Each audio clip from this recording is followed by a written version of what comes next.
Yo, Snake, are you there? I need to hear some creepy encounter stories. I've got you, sir. Are you sure you're not going to get scared again like last time? Hell no, just get to the stories. Roger that.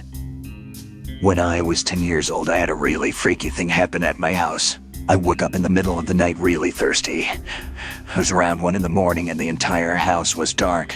I got out of bed and went downstairs to get a drink. Conveniently, my mom had just gotten up to do the same thing.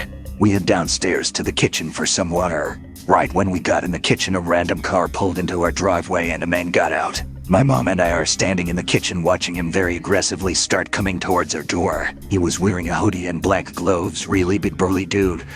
Right before he reached the door, my mom flipped on the light. Since the entire house was dark, he couldn't see us, but we could see him. The instant the light flipped on, he stopped, looked right at us, ran back to his car, hauled us out of our driveway and down the road. Never saw the guy again. I don't know if he was trying to break in or what he was planning to do, but I had nightmares about it for weeks. Scared the shit out of me. I was at college one day, and at an hour break between classes, I decided to take a spot at a huge empty table in a quiet courtyard just outside my next class and catch up on some reading for one of my other courses. Creepy-looking guy approached me and asked if he could sit with me. Since there were 3 other empty tables and no one else around, and the fact he was asking to sit with me, I thought he might be trying to sell me something. I decided to be polite and said yes. He took the bench right next to me. Our arms were touching.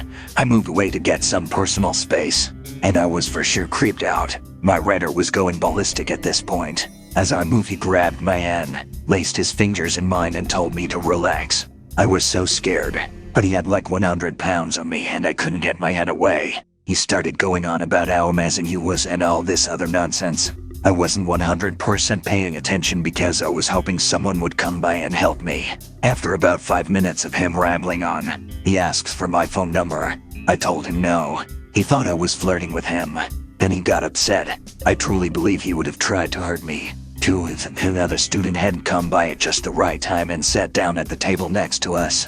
I got the fuck out of Dodge. 2 days later, when I came back for that same class, I saw him doing the same thing to another girl. I went up to her and acted like we were best friends, and I was coincidentally running into her. I was thankful I got her out of that situation. She told me she was terrified. We went to campus security and reported him. Shit, Snake, I'm glad I didn't go to college.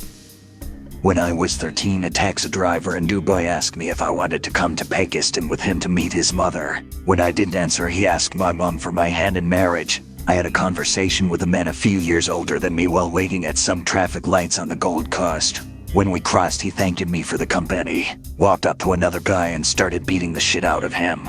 I was stalked by a brony and a fedora during high school. Oh, what the? A few years ago, my wife and I went to a haunted corn maze a couple days before Halloween. We'd been drinking a little bit, so we managed to get lost as fuck inside. We had wandered around for about 20 minutes when this weird-looking guy starts following us around. We made a turn and ended up at a dead end. When we turned around to find another way, the guy was right behind us. Really calmly, he looked at both of us and said, "Some psycho could come here and kill people. Everyone would just think it's part of the show." Scared the shit out of us. I have no idea if the guy worked for the maze or what, but we got the fuck out of there by cheating and walking through the walls of the maze. I was walking to class one morning as a college sophomore and made the mistake of making eye contact with a random guy walking in the opposite direction. I smiled to be polite. This story is why I don't smile at random people anymore. The guy proceeded to change directions and follow me into the library. I watched him out of the corner of my eye. He waited at an empty computer in the lab while I did my work, and then followed me out of the library. He never logged onto the computer he was sitting at. He never touched the keys. He was just watching me. I was creeped out but unsure of what to do. I booked it to class and he tried to follow me in. Thankfully, the classroom was small and there were no extra seats available. He had to leave. Class was a 3-hour lecture. He was gone by the time class ended. He was probably just a lonely dude with poor social skills, but I did not enjoy being followed all morning. Serves me right for leading him on with that slutty smile. A few years ago, I went for a leisurely run in my quiet suburban neighborhood around us.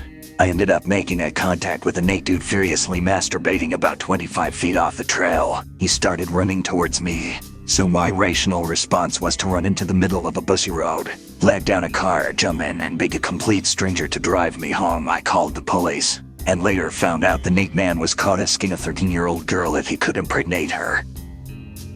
A while back, my sister came to visit me. One night, she says she's going for a walk. That's code for she wants to smoke up. She comes back and tells me there was this guy standing in the middle of the street with a long stick just staring at her. Of course I don't believe her, and I attribute it to her being high as hell. But then after she goes back home, I see this guy with a stick. I see him at the park, in the street, in random driveways. I even saw him downtown one time. This happens almost every single day and he never says anything. He just stares at me. I've seen some fucked up stuff in my life, but this dude creeps the shit out of me. While on a walk through a park with my wife, I was stopped mid-sentence by a feeling of dread. Just a creepy feeling of evil like I've never felt before, of something behind us. Well, I felt it too. This small blue truck pulled up and a guy in the digs got out. They could look like he hadn't had a haircut in years and was wearing grubby clothes. We kept walking around while he walked his dogs. As we walked around, he kept close to us while paying attention to his dogs. We sat at a bench and his dog walking brought him so close to us that we could hear him mumbling political names. We quickly had enough and left. 2 blocks down the road he drives by us. He drove by again the other way. When we got home, I waited out of sight and saw him driving around. I am pretty sure he was looking for us. Locked the door that night and felt pretty uneasy for a while. When I was young, me and a friend were walking around our block being morons when we noticed a white van behind us. Whichever street we went down, it went down. Whenever we stopped, it stopped. Tinted windows, but we could still see the dude watching us.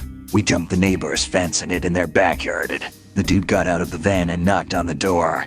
Nobody was home, so he left. We saw him again when we walked home and he followed us again. When we got to my house, we told my stepdad as he came out and took his plates.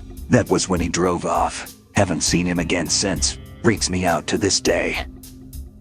While at work one day, these 2 really intimidating but clean-cut Russian dudes came looking for one of my coworkers and asking for a lot of his personal information. We didn't give them it, and holy shit, this cold and lifeless yet murderous look slowly worked itself across their faces before they smugly said, "Thank you," and walked away.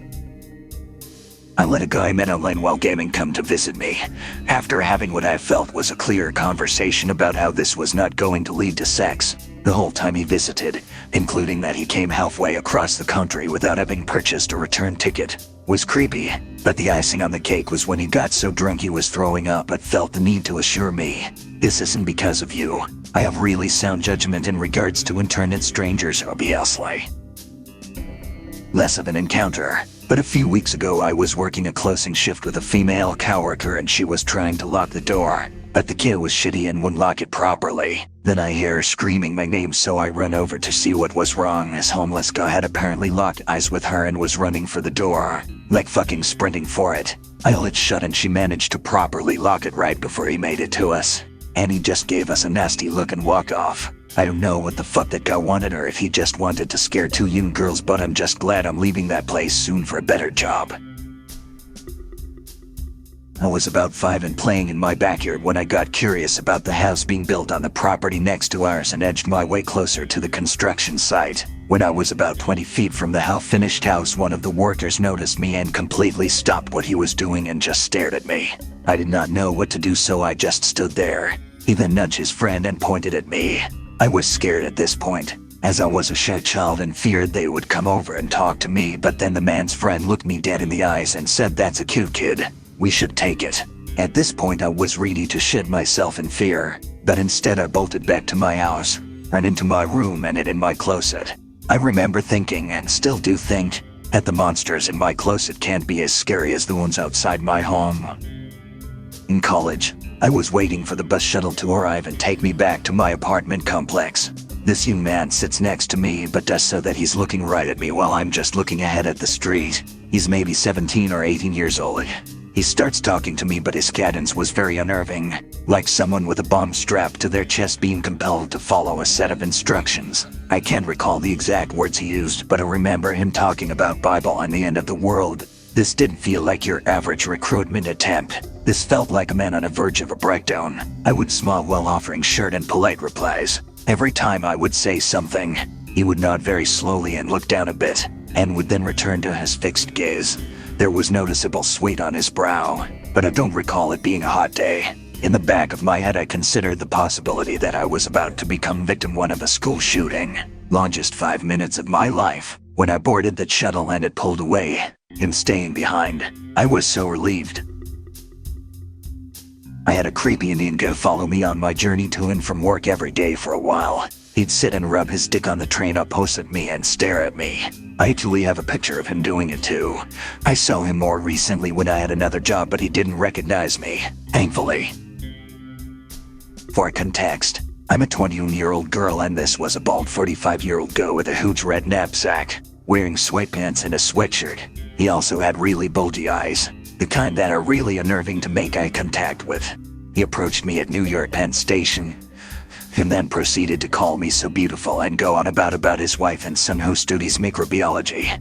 Then he randomly switched to talking about the increased military presence and the Paris attacks, which had at this time occurred like a week or two ago. The conversation about the Paris attacks went something like this. You know about the Paris attacks, right? The terrorism.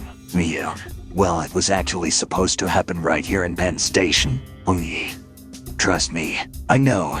He then winked at me and walked away, and went to the 2 military officers near me and started thanking them excessively for their service. Like 5 minutes later, he popped up next to me again and told me that if I'm planning on marrying anytime soon, I should study hard for it, like his son studies microbiology, and that people study more for their driver's license exam than marriage these days. Thankfully, my track number was called then and I noped the fuck out of there. Geez, Snake, I'm never asking you to tell me scary stories ever again.